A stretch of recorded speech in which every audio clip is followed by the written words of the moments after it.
अस्सलाम वालेकुम। जैसे कि हमने लेक्चर स्टार्ट किए हुए थे अपने, हमने डिफरेंट पार्ट्स डिस्कस किए। हमने ब्लड सर्कुलेशन डिस्कस की, हमने हार्ट डिस्कस किया, हमने कंडक्शन सिस्टम डिस्कस किया, कार्डियक साइकिल डिस्कस की, हमने डिफरेंट टॉपिक्स डिस्कस की।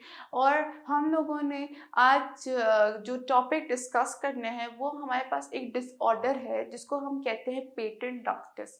ठीक है, पेटेंट डक्टिस आर्ट्रियोसिस उस डिसऑर्डर का नाम है। और हम लोगों ने आगे और भी इसकी डिस्कस करना है। इसके आगे हमने क्या डिस्कस करना है, इसके बाद हमने एक डायग्नोसिस टेक्निक जिसे हम कहते हैं एंजियोग्राफी वो डिस्कस करनी है। फिर हमने इसकी ट्रीटमेंट डिस्कस करनी है। आगे ट्रीटमेंट हमने क्या डिस्कस करनी है, एंजियोप्लास्टी डिस्कस करनी है, ओपन हार्ट सर्जरी डिस्कस करनी है, कोरोनरी बाईपास डिस्कस करना है। और एंड में हम लोग हाइपोटेंशन और हाइपरटेंशन को डिस्कस करेंगे। ठीक है, तो वापस मैं आपको बताती हूँ कि अगर आप मेरा लेक्चर लेंगे तो आपके पास लर्निंग आउटकम्स क्या होंगे। यानी आप जब मेरा लेक्चर लेंगे तो आपको क्या क्या पता चलेगा। सबसे पहले आपको पता चलेगा कि पेटेंट डक्टस क्या होता है। पेटेंट डक्टस आर्ट्रियोसिस आपके पास क्या होता है। और उसके बाद आपको पता चलेगा कि हमारे पास पेटेंट डक्टस आर्ट्रोसिस के बाद हमें पता चलेगा कि इसको डायग्नोसिस या किसी भी हार्ट प्रॉब्लम को डायग्नोस करने के लिए हमारे पास क्या यूज़ होती है, कौन सा प्रोसेस यूज़ होता है। एंजियोग्राफी पता चलेगी कि एंजियोग्राफी होती क्या है और इसमें क्या प्रोसीजर होता है हमारे पास। ठीक है, फिर हम डिस्कस करेंगे कि हमारे पास जो है ट्रीटमेंट कैसे की जाती है। कार्डियोवास्कुलर डिसीज़ की ट्रीटमेंट हम पहले डिस्कस, उसके बाद डिस्कस करेंगे कि हमारे पास सीवीडी जिसको हम कहते हैं कार्डियोवास्कुलर डिसऑर्डर का ट्रीटमेंट क्या है हमारे पास। ठीक है, तो हम लोग ये सब डिस्कस करेंगे। इसके बाद हम जो ट्रीटमेंट के बाद हम क्या डिस्कस करेंगे, हम डिस्कस करेंगे वन बाय वन की कौन कौन से ट्रीटमेंट होते हैं। हम एंजियोप्लास्टी को डिस्कस करेंगे। ठीक है, एंजियोप्लास्टी को डिस्कस किया, हम कोरोनरी बाईपास को डिस्कस करेंगे। ठीक है, कोरोनरी बाईपास के बाद हम जो नेक्स्ट इंपॉर्टेंट चीज़ डिस्कस करेंगे वो हमारे पास आ जाती है ओपन हार्ट सर्जरी। डिस्कस करेंगे कि ओपन हार्ट सर्जरी से हमारे पास किस तरह ये प्रॉब्लम जो है वो ख़त्म की जा सकती है। और लास्ट में जो इम्पोर्टेंट चीज़, सबसे लास्ट में जो हम इम्पोर्टेंटली डिस्कस करेंगे वो हम डिस्कस करेंगे कि हाइपरटेंशन जिसको हम मदर ऑफ डिसीजेस कह रहे हैं वो क्या होती है। और उसके बाद हाइपोटेंशन, हाइपोटेंशन कौन सी से केस होता है। ठीक है, तो अगर आप मेरा लेक्चर लेंगे तो आपको क्या क्या पता चलेगा। आपको पेटेंट डक्टिस आर्ट्रियोसिस के बारे में पता चलेगा, आपके पास एक डायग्नोस्टिक्स टेक्निक पता चलेगी, एंजियोग्राफी आपको पता चलेगी।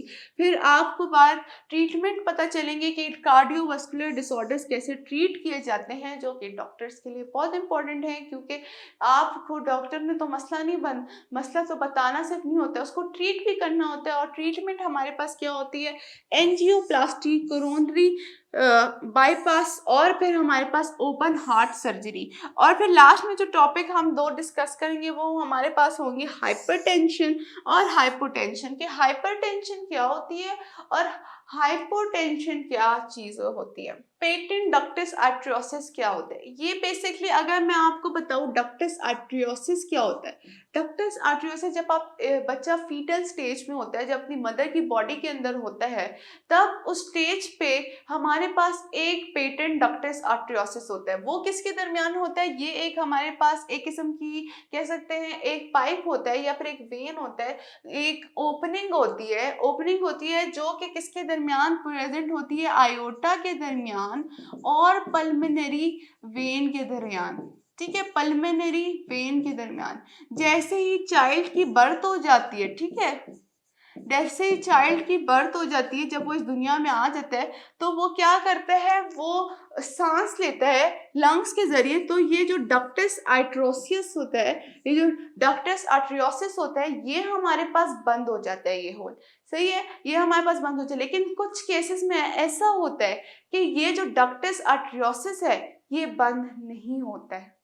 तो ये आपके पास क्या हो जाता है, ये बंद नहीं होता। फिर आपके पास अब मसला क्या हो जाता है जब ये बंद नहीं होता, आपके पास जो ऑक्सीजनेटेड ब्लड होता है, उस बच्चे का जिसको पेटेंट डक्टिस आर्टरियोसिस हो, उसका ऑक्सीजनेटेड ब्लड और डीऑक्सीजनेटेड ब्लड दोनों एक दूसरे के साथ मिक्स होना शुरू कर देते हैं। क्या मिक्स करने, मतलब रिगर्जिटेशन साथ हो जाती है, दोनों जो ब्लड है मिक्स हो जाते हैं। और हम लोगों को पता है कि हमारे जो पार्ट्स है पता नहीं कर पाते कि उसको ऑक्सीजन मिल रही है, कार्बन डाइऑक्साइड मिल रही है, और इस डिसीज की वजह से हमारे पास क्या प्रोड्यूस होता है, ब्लू बेबी साइंड्रोम हो जाता है। ब्लू बेबी साइंड्रोम, डक्टस आर्टरियोसिस के बंद ना होने से हमारे पास ब्लू बेबी साइंड्रोम हो जाता है, और जो है मिक्सिंग स्टार्ट हो जाती है किसकी, ऑक्सीजनेटेड ब्लड की और डीऑक्सीजनेटेड ब्लड की हमारे पास मिक्सिंग स्टार्ट हो जाती है। अब आपके पास ये सब आपको पता चल गया कि डक्टस आर्टरियोसिस और पेटेंट डक्टस आर्टरियोसिस हमारे पास क्या होता है। फिर अब हमने जो नेक्स्ट चीज हमने डिस्कस करनी है कि इसकी वजह से अब होता क्या है। इसकी वजह से सबसे पहले तो है आपके पास सिम्टम्स आ जाते हैं, आपके पास शॉर्टनेस ऑफ ब्रेथ हो जाती है। शॉर्टनेस ऑफ ब्रेथ, जो आपकी जो है सांस लेने में मसला होता है, चेस्ट के रीजन में दर्द होता है, चेस्ट के रीजन में आपको दर्द हो जाता है। जो बंदा होता है वो ज़्यादातर फिजिकल एक्टिविटी नहीं कर सकता, जिस बच्चे के साथ ये मसला हो जाता है या किसी चीज़ ये हो जाती है तो फिर हम बस वो नहीं कर सकते सही तरह। ये ज़्यादातर पता है क्या क्यों होता है, ये आपके पास तब होता है जब आपकी प्री मैच्योर बर्थ होती है, यानी हमारे पास 9 मंथ से पहले बेबी इस दुनिया में आ जाता है। प्री मेच्योर बर्थ की वजह से होता है और क्रोमोसोमल एबनॉर्मलिटी से होता है। क्या, जब आपके क्रोमोसोम में कोई एबनॉर्मलिटी होती है या कोई खराबी होती है तब आपके पास ये है डक्टस आर्टरियोसिस होने लगता है। और जैसे मैंने सिम्टम्स बताया, शॉर्टनेस ऑफ ब्रेथ होती है, सही तरह हमारे पास ब्लड ऑक्सीजनेटेड ब्लड नहीं मिल सकता। अक्सर उन लोगों के जो रंग होता है वो हल्का हल्का नीला हो पड़ जाता है, इसलिए इनका नाम जो नहीं है ब्लू बेबी साइंड्रोम भी कहते हैं कि उस पेशेंट को जिस पास डक्टर आर्टरियोसिस खुला रह जाता है उनको ब्लू बेबी साइंड्रोम होता है। उनकी जो स्किन होती है वो ब्लू ब्लू होने लगती है क्योंकि उनको सही तरह ऑक्सीजनेशन ही नहीं होती, उनकी जो नहीं टिश्यूज वगैरह को सही तरह ब्लड ही नहीं मिलता, तो फिर ये हो जाता है हमारे पास। और इवेंचुअली आपके पास क्या हो जाती है, डेथ हो जाती है बेबी की। जो बंदा जिसको डक्टस आर्टरियोसिस, क्योंकि आपको पता है ऑक्सीजन ही हम लोगों के लिए जरूरी है, अगर ऑक्सीजन ही सही तरह ट्रांसपोर्ट नहीं हो रही, एबनॉर्मली ट्रांसपोर्ट हो रही है, तो आपके पास क्या रिजल्ट होगा, हमारे पास हो जाएगा आपकी डेथ हो जाएगी। किसकी डेथ हो जाएगी, उस बेबी की जिसके पास जिसको पेटेंट डक्टस आर्टरियोसिस है। फिर हम डिस्कस कर लेते हैं पेटेंट डक्टस आर्टरियोसिस क्या चीज है। हमारे पास एक ओपनिंग है आयोटा और पल्मोनरी वेन में, during what, in the pulmonary veins में नहीं होती, पल्मोनरी आर्टरी में होती है, ठीक है। पल्मोनरी आर्टरी और आयोटा के दरमियान एक ओपनिंग है। फीटल स्टेज में जब तक वो अपनी मदर से ऑक्सीजन लेता रहता है, मदर के ही सर्कुलेटरी सिस्टम से ऑक्सीजन लेता है, प्लेसेंटा तक ऑक्सीजन लेता है, जैसे ही वो इस दुनिया में आता है पेटेंट डक्टस आर्टरियोसिस है ये बंद हो जाता है। लेकिन कुछ ऐसा कभी कभार ऐसा होता है कि जैसे वो ऑक्सीजन लेता है तब हमारे पास बंद नहीं होता। ये जब बंद नहीं होता तो फिर आपके पास एक सिम्टम्स आ जाते हैं ब्लू बेबी साइंड्रोम। ब्लू बेबी साइंड्रोम से क्या होता है, जो है आपके पास ऑक्सीजनेटेड और डीऑक्सीजनेटेड ब्लड दोनों मिक्स हो गए, ठीक है। फिर डीऑक्सीजनेटेड और ऑक्सीजनेटेड ब्लड मिक्स हो गए और वो क्या करते हैं, आपको सही तरह सर्वाइव करने नहीं देते, उस और बंदे को सही तरह सर्वाइव, उस बेबी को सर्वाइव करने नहीं देते क्योंकि उसको शॉर्टनेस ऑफ ब्रेथ हो जाती है। और जाहिर सी बात है जब ऑक्सीजन ही सही तरह नहीं ट्रांसपोर्ट होगा तो किस तरह हमारे पास ये हेल्पफुल होगा। फिर आपके पास चेस्ट रीजन में पेन हो सकती है, बहुत सवीर सिम्टम्स भी आपके पास हो सकते हैं, ठीक है। अगर हम बात करें ज़्यादातर होता है कि इसका कॉज क्या होता है, क्रोमोसोमल एबनॉर्मलिटीज होती है, या फिर हमारे पास प्री मैच्योर बर्थ, वक्त से पहले जब बच्चे की 7 मंथ से पहले उसकी बर्थ हो जाती है तो हमारे पास ये प्रॉब्लम कॉज हो सकती है। ये 7 या 9 मंथ से पहले इनकी बर्थ हो जाए तो ये हमारे पास ये प्रॉब्लम कॉज हो सकती है। अब जो हम अगला टॉपिक की तरफ जाएंगे वो हमारे पास है एंजियोग्राफी। आपके पास एक पिक्चर दी गई है, ठीक है। एंजियोग्राफी मैं आपको बताती हूँ कि एंजियोग्राफी होता क्या है। एंजियोग्राफी में आपके जो ब्लड में है कुछ केमिकल्स डाले जाते हैं, ठीक है। उन केमिकल्स को क्यों डाला जाता है, ताकि एक्सरे मशीन उनको देख सके, उनको आइडेंटिफाई कर सके, ठीक है। और वो जो वो केमिकल्स हैं वो एक जगह पे जाके क्लॉट हो जाते हैं, जहाँ पे आपके पास क्लॉट कोई हो या फिर कोई चीज़ हमारे पास वहाँ जमी हो तो वहाँ पे क्लॉट हो जाता है। फिर जो है आराम से जो है लोग साइंटिस्ट जो है उसको आइडेंटिफाई कर लेते हैं। तो क्या होता है एंजियोग्राफी में, एंजियोग्राफी हमारे पास एक ऐसी टेक्निक है, एक हमारे पास एक टेक्निक है जिसमें हम डायग्नोस करते हैं। क्या डायग्नोस करते हैं? डायग्नोस करते हैं ब्लड क्लॉट को। सही है। ब्लड क्लॉट हमारे पास क्या किस वजह से हो सकता है? हमारे पास कोलेस्ट्रॉल की वजह से भी हो सकता है, हमारे पास सेल्स की वजह से होते हैं, सेल्स की डेथ, जो डेथ सेल है उनकी वजह से भी हो सकता है, और भी दूसरी चीज़ें हो सकती हैं जो आपके पास प्लेग की सूरत में जमा हो सकती हैं। ठीक है। और फिर आप कैसे करते हैं इसको? बेसिकली हम लोग करते हैं, पहले केमिकल पास करते हैं हमारे ब्लड में। ठीक है। केमिकल्स को फिर ब्लड में पास करते हैं, और वो जो केमिकल है जहाँ पे क्लॉट होता है वहाँ पे जमा हो जाता है। फिर उसको एक्सरे के ज़रिए हम देखते हैं कि आइदर ये जो केमिकल है ये कहाँ जमा हुआ है। फिर उसके बाद हम डायग्नोस कर लेते हैं, हाँ यहाँ ब्लड क्लॉट है। फिर उसके अकॉर्डिंग जो साइंटिस्ट है या उसके अकॉर्डिंग हमारे पास जो है डॉक्टर्स हैं उसको ट्रीट करते हैं, और उसके अकॉर्डिंग वो रिमूव करते हैं या फिर ऐसी मेडिकेशन देते हैं, ट्रीट करते हैं। अगर उसको ट्रीट ना किया जाए, आपको पता चल गया एंजियोग्राफी से, तो फिर आपके पास क्या हो सकता है? आगे फर्दर मसले हो सकते हैं, और आपके पास हार्ट अटैक भी आपको हो सकता है। ये हमारे पास था एंजियोग्राफी। ठीक है। एंजियोग्राफी आपको पता चल गया। एंजियोग्राफी क्या है? हमारे पास एक टेक्निक है। कौन सी टेक्निक है? डायग्नोसिस टेक्निक है। किसको के लिए होती है? ब्लड क्लॉट को डिटरमाइन करने के लिए। कैसे करते हैं? पहले केमिकल को पास करते हैं, और केमिकल जो है ब्लड क्लॉट की जगह पे आ जाता है। जो इस जगह पे जो केमिकल को एगुलेट करता है, यानी जिस आर्टरी पे या फिर कोरोनरी आर्टरी, कोई जगह भी हो सकती है आपके पास, नॉर्मल आर्टरीज भी होती है, आपकी कोरोनरी आर्टरीज भी होती है, उधर या फिर वेन्स में हो या कोरोनरी वेन्स वगैरह में हो, तो हम उसको डिटरमाइन कर लेते हैं। और अगर हम उसका जगह का नाम बताएं, उसका नाम होता है एन्यूसिमस। सही। एन्यूसिमस, एन्यूसिमस की जगह पे हम लोग उस जगह को जहाँ पे क्लॉट होता है उस जगह को हम एन्यूसिमस कहते हैं, जहाँ पे जो केमिकल है ये कोएगुलेट करता है और वहाँ पे आइडेंटिफाई होता है, तो इस जगह को हम एन्यूसिमस कहते हैं। और इवेंचुअली जो नहीं है डॉक्टर उसके अकॉर्डिंग जिस किस्म का ब्लड क्लॉट है उसको ट्रीट करते हैं। ठीक है। ये हमारे पास एंजियोग्राफी आ गई। और जो आपके पास जो पिक्चर अटेन होती है, जो आपके पास एक्सरे अटेन होता है, उसको एंजियोग्राफ कहते हैं। सही है। ये प्रोसेस एंजियोग्राफी है। पिक्चर जो है हमारे पास एंजियोग्राफ है। अपरेटस, अपरेटस को आप अपरेटस भी हमारे पास एंजियोग्राफी कहलाता है। ठीक है। फिर हम लोग दिखाते हैं ट्रीटमेंट ऑफ कार्डियोवास्कुलर डिसीज। सबसे पहले आपको मैं बताती हूँ कि कार्डियोवास्कुलर डिसीज तो होती ही है, तो अगर उसका ट्रीटमेंट ना किया जाए तो क्या होता है? ये बहुत सभी डिसीज होती है। आपके अगर ब्रेन में कोई डिसीज हो या हार्ट में डिसीज हो, ये लोग बहुत ही ज़्यादा सेंसिटिव ऑर्गन्स, आपकी लाइफ थ्रेटनिंग इश्यूज हो सकते हैं। मतलब आपको डेथ भी हो सकती, आपकी डेथ भी हो सकती है अगर हमारे पास कार्डियोवास्कुलर डिसऑर्डर आपकी बॉडी में एग्जिस्ट हो। इसी वजह से जो नहीं है, ज़्यादातर जो बड़े उम्र के लोग हैं उनको कार्डियोवास्कुलर डिसऑर्डर ज़्यादातर होता है, या ब्रेन का डिसऑर्डर होता है जिसमें ब्रेन हैमरेज, ब्रेन ट्यूमर, इन किस्म की डिसीज आती है। अगर कार्डियोवास्कुलर डिसऑर्डर होता है उनको हार्ट अटैक, हार्ट फेलियर, क्या होता है कंजेस्टिव हार्ट प्रॉब्लम्स होती हैं, या फिर हम कह सकते हैं उन लोगों को, बड़े उम्र के लोगों में एथेरोस्क्लेरोसिस, आर्टेरियोस्क्लेरोसिस हो सकता है, हमारे पास थ्रोम्बोसिस हो सकता है, एंजाइना पेक्टोरिस का प्रॉब्लम हो सकता है। तो मतलब ज़्यादा उम्र के लोगों में ये प्रॉब्लम होती है, और इनको अगर ट्रीट ना किया जाए तो ज़्यादातर लोगों की डेथ हो जाती है। और बाकी होती है जिनके पास रिसोर्सेज नहीं होते वो ट्रीट करने के लिए, वो अक्सर लोग इन हार्ट वास्कुलर प्रॉब्लम्स को नहीं पे कर सकते। लेकिन आजकल के अगर ज़माने में देखा जाए तो हमारी जो गवर्नमेंट है या फिर हमारी डिफरेंट एरियाज़ हैं वहाँ पे, बाहर मुल्क, यहाँ पे भी अक्सर हम लोगों को पेशेंट्स को ट्रीट कर दिया जाता है और वो एक हेल्दी लाइफ गुजारते हैं। इसकी ट्रीटमेंट इसलिए मैं कहती हूँ लाजमी होनी।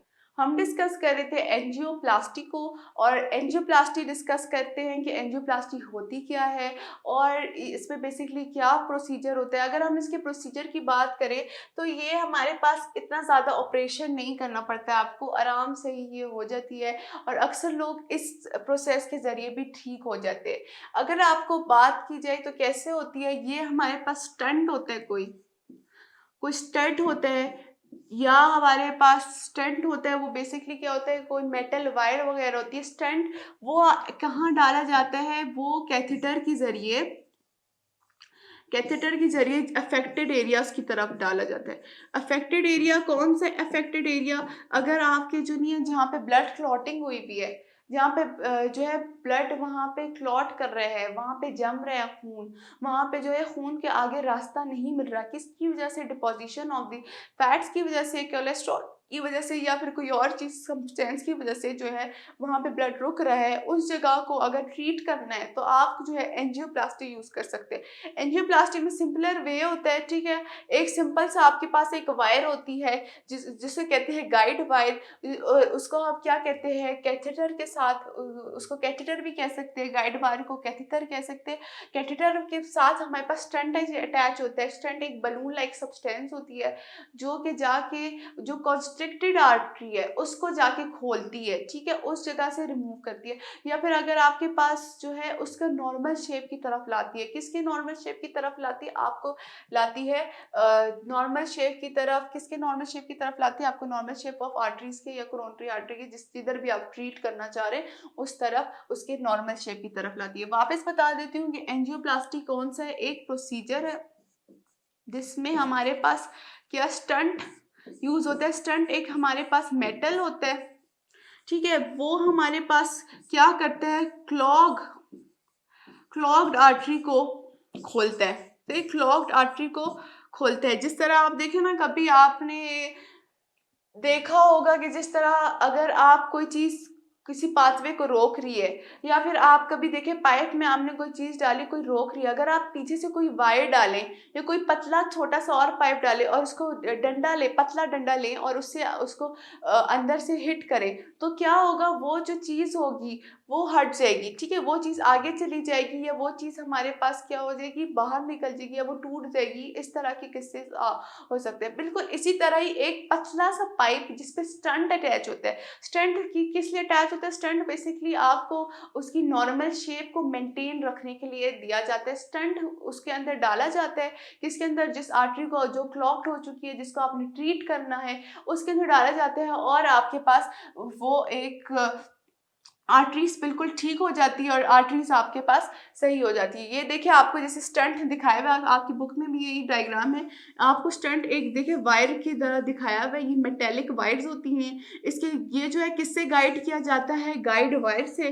गाइड वायर हमारे पास क्या कहलाता है, कैथेटर कहलाता है। कैथेटर हम जो है एक जो इसको स्टंट को लेके जाता है, जिधर उसको ब्लड क्लॉटिंग को रोकना होता है, या फिर किसी भी रीजन से डाल सकती है जहाँ पे भी आपके पास ब्लड क्लॉटिंग हुई। तो हमारे पास ये क्या, हमारे पास हो गई एंजियोप्लास्टी। एंजियोप्लास्टी का हमने प्रोसीजर डिस्कस कर लिया, ठीक है। और अब हम आगे डिस्कस करेंगे अगला टॉपिक इसका, treatment of cardiovascular disorder coronary bypass. अब ये जो है हमारे पास सर्जिकल प्रोसेस है, ये जो है सर्जिकल प्रोसेस है। आपके जो है आर्टरीज या आपकी वेन्स निकाली जाती हैं, किस रीजन से निकाली जाती है, आपके एंकल रीजन से, ठीक है, नीचे तलवों के रीजन से, ये ग्रॉइन रीजन से ये ग्रॉइन रीजन से आपकी निकाली जाती है, क्या निकाली जाती है, आर्टरीज और वेन्स निकाली जाती है और आपके पास कोरोनरी आर्टरी को जगह रिप्लेस करती है, ठीक है। जहाँ पे कोरोनरी आर्टरी का ब्लॉकेज होता है वहाँ पे उसको रिप्लेस करती है। अगर मैं आपको बताती हूँ कि कोरोनरी बाईपास होता क्या है, ये हमारे पास एक सर्जिकल प्रोसेस होता है, ठीक है। इस सर्जिकल प्रोसेस में हमारे पास क्या होता है, सर्जिकल प्रोसेस में हमारे पास एक आर्टरी ग्राफ्ट की जाती है, क्या की जाती है, ग्राफ्ट की जाती है या काटी जाती है, निकाली जाती है, किस रीजन से, एंकल के रीजन से या ग्रॉइन के रीजन से, और किधर रिप्लेस की जाती है, किस आर्टरी को रिप्लेस किया जाता है, इस आर्टरी से, निकाली गई आर्टरी से उस निकाली गई आर्टरी को रिप्लेस किया जाता है हमारे पास कोरोनरी आर्टरी से। कोरोनरी आर्टरी, कैसी कोरोनरी आर्टरी होगी, वो जो है हमारे पास या तो ब्लॉक होगी या फिर उसमें कोई प्रॉब्लम होगी, उस प्रॉब्लमेटिक आर्टरी को रिमूव किया जाता है और उसकी जगह नया आर्टरी डाल जाती है। ये ज़्यादातर बहुत अच्छा प्रोसेस है क्योंकि इससे बहुत ज़्यादा पेशेंट ट्रीट हो जाते हैं और ये ज़्यादा अर्ली स्टेज पे किया जाए तो ज़्यादा बेटर होता है और आपको लाइफ टाइम प्रोटेक्शन भी प्रोवाइड करता है कार्डियोवास्कुलर डिसऑर्डर से। अगर आपको यहाँ पे मैं पिक्चर्स दिखाऊँ, यहाँ पे देखिए आपके पास एक वेन निकाली गई है, ठीक है, और यहाँ पे देखें आपके पास ग्रॉइन रीजन से आपके पास क्या निकाली गई है, आपके पास एक आर्टरी निकाली गई है।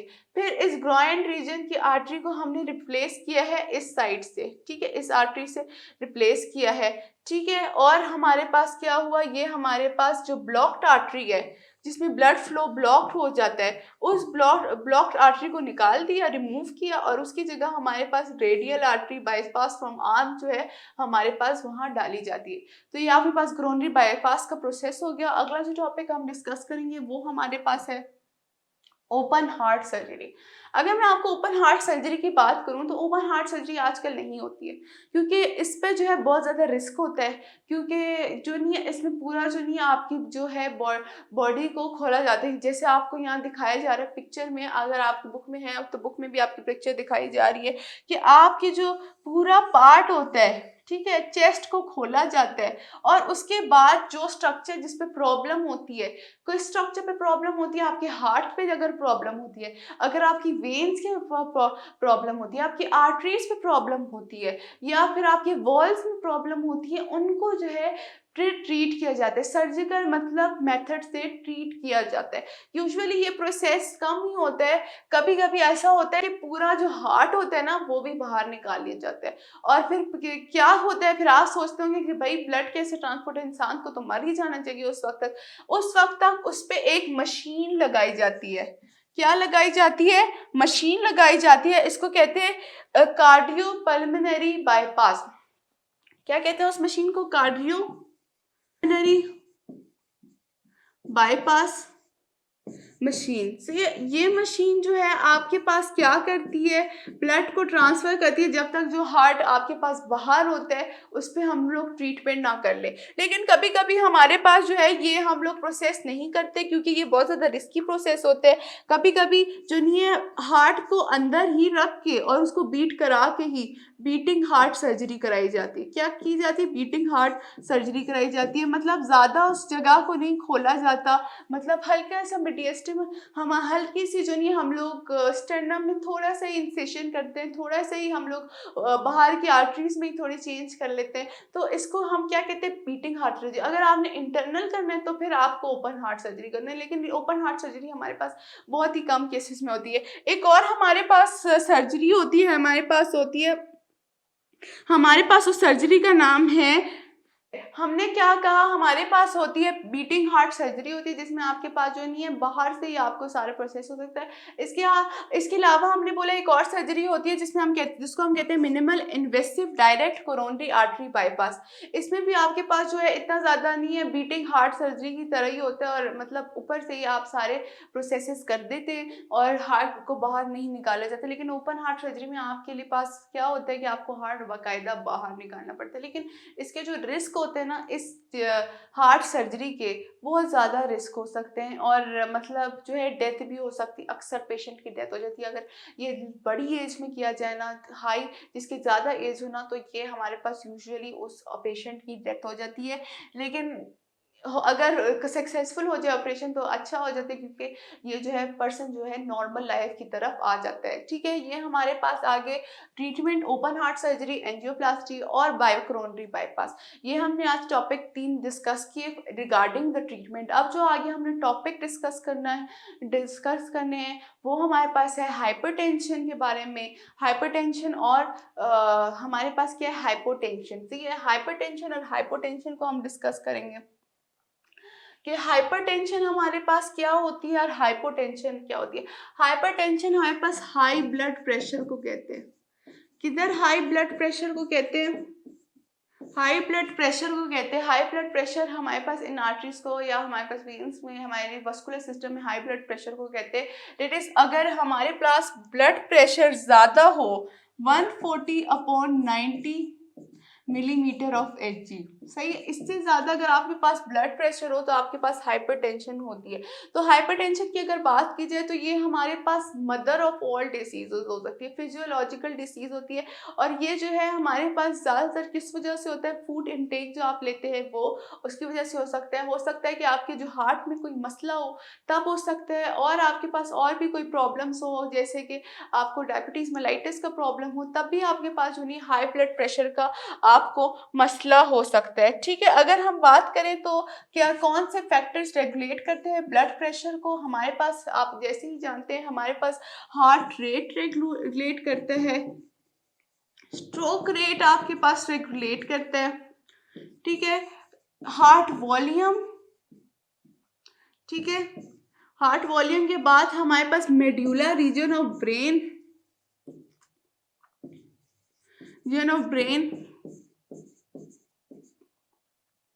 मेड्यूला रीजन ऑफ ब्रेन आपके पास इस प्रोसेस को, ठीक है, ये आपके पास मेड्यूलर रीजन ऑफ ब्रेन करता है हार्ट वॉल्यूम या हार्ट पावर भी आपके पास इस प्रोसेस को क्या करती है, रेगुलेट करती है, हाइपरटेंशन को रेगुलेट करती है। यूजुअली आपको जो नहीं है, जब हाइपरटेंशन होती है तो फिर आपके जो डॉक्टर होता है वो बोलते हैं कि आप ज़्यादा से ज़्यादा एक्सरसाइज करें, ज़्यादा से ज़्यादा जो ऐसे कोलेस्ट्रॉल वाली चीज़ें ना खाएं, और मतलब डिफरेंट आपको क्या कहते हैं, परहेज़ करने का बोला जाता है। ठीक है, अगर इसके बाद अगर और डिस्कस करें तो कभी कभार आपको ये हाइपरटेंशन ना फैमिली हिस्ट्री की वजह से भी हो सकता है। मतलब अगर आपके ख़ानदान में आपके पेरेंट्स को हाइपरटेंशन है तो हो सकता है कि आपको भी हाइपरटेंशन हो जाए। अर्ली एज में बेसिकली इसी वजह से होता है क्योंकि आपके अगर पेरेंट्स वगैरह कोई प्रॉब्लम हो तो ये आपके पास जेनेटिक फैक्टर भी होता है। फिर हमारे पास जो नेक्स्ट टॉपिक है हाइपोटेंशन, ये इसको अगर हम डिसीज कहें या न कहें तो ये कोई फर्क नहीं पड़ता, क्योंकि ये जो होता है हमारे पास फिजियोलॉजिकल प्रोसेस के बेसिस पे होता है। क्या होता है, फिजियोलॉजिकल, ये हमारे पास बेसिकली फिजियोलॉजिकल प्रोसेस की बेसिस पे होता है। ठीक है, क्या होता है, जो आपके पास वाटर का कंटेंट होता है, आपके जो ब्लड में वाटर का कंटेंट होता है वो हमारे पास कम हो जाता है। इस वजह से जो नहीं है, अगर आप पानी का इंटेक सही नहीं लेते तो आपको हाइपोटेंशन हो जाती है। और इसके अलावा आपको क्या होता है, इसको चक्कर आने स्टार्ट हो जाते हैं, सीजर्स, आपको झटके आने लग जाते हैं। मतलब जो नहीं है डिफरेंट कॉजेज, अगर आप वापस पानी की इंटेक ज़्यादा ले लें, या फिर हमारा जो नहीं है ब्रेन भी इसको कंट्रोल करता है, ब्रेन भी कुछ मैसेज सेंड करता है, वैसोप्रेसिन वगैरह रिलीज करता है, फिर आप वापस अपनी जो तबीयत बहाल कर सकते हैं। इसी तरह हाइपोटेंशन को इस वजह से हमने डिसीज़ का नाम नहीं दिया। अगर कुछ और डिसीज़ होती है जिनकी वजह से भी हमारे पास ये कॉज हो सकती है, पार्किंसंस डिसीज में, सिफिलिस में, डायबिटीज की वजह से भी हमारे पास क्या होता है, ये कॉज हो सकती है। तो हमारे पास हाइपोटेंशन की वजह से, पार्किंसन डिसीज की, सिफिलिस और डायबिटीज़ की वजह से हमारे पास ये डिसीज़ कॉज हो सकती है। ठीक है, तो आप ये सोच लें कि अगर आपको हाइपोटेंशन है तो आप ज़्यादा वाटर का इंटेक लें तो ये आपके पास डिसीज़ नहीं होती। और ये बेसिकली डिसीज़ भी नहीं कंसिडर किया जाए क्योंकि फिजियोलॉजिकल डिसऑर्डर है, सिर्फ आपके ब्रेन को मैसेज आपको सेंड कर देता है कि भाई तुम्हारे पास जो नहीं हाइपोटेंशन हो रही है, फेंटिंग वगैरह आपके पास स्टार्ट हो। तो आज हमने क्या क्या पढ़ा, आज हमने पढ़ा कि हमारे पास पेटेंट डक्टस एक डिसीज़ है, वो क्या क्या होती है, एंजियोग्राफी पढ़ी, ट्रीटमेंट ऑफ कार्डियोवास्कुलर डिसऑर्डर्स पढ़े, फिर लास्ट में हमने हाइपोटेंशन पढ़ा और हाइपरटेंशन पढ़ा। इन टॉपिक्स को बार बार रिवाइज करें, डिस्कस करें अपने टीचर्स के साथ। इसके एक्सरसाइज क्वेश्चन देख लें कि एक्सरसाइज में कौन कौन से क्वेश्चन हैं, एमसीक्यूज में देख लें। अगर एमसीक्यूज वगैरह में इतने ज़्यादा क्वेश्चन नहीं हैं तो फिर पास्ट पेपर से कंसिडर करें। पास्ट पेपर के साथ साथ आप किसी और इंटरनेट सोर्सेज से भी डिस्कस ले सकते हैं, आप इंटरनेट सोर्सेज से भी आगे पता कर सकते हैं। ठीक है, ये आप आज तक के लिए इतना काफ़ी है। अगले लेक्चर में हम क्या डिस्कस करेंगे, लिम्फेटिक सिस्टम डिस्कस करेंगे। लिम्फेटिक सिस्टम जो है कौन सा सिस्टम होता है और हमारे किस काम का होता है, हमारी बॉडी में किस लिए होता है, और सर्कुलेशन के चैप्टर में इसको डालने का मकसद ही क्या है। ठीक है, ये लिम्फेटिक सिस्टम हम डिस्कस करेंगे, फिर हमारा चैप्टर कंप्लीट हो जाएगा। आज तक के लिए इतना काफ़ी है। ये हमारे पास बेसिकली सेकंड लास्ट लेक्चर था इसका। आगे हम डिस्कस करेंगे। बस आज तक के लिए इतना काफ़ी है। थैंक यू एंड अल्लाह हाफिज़।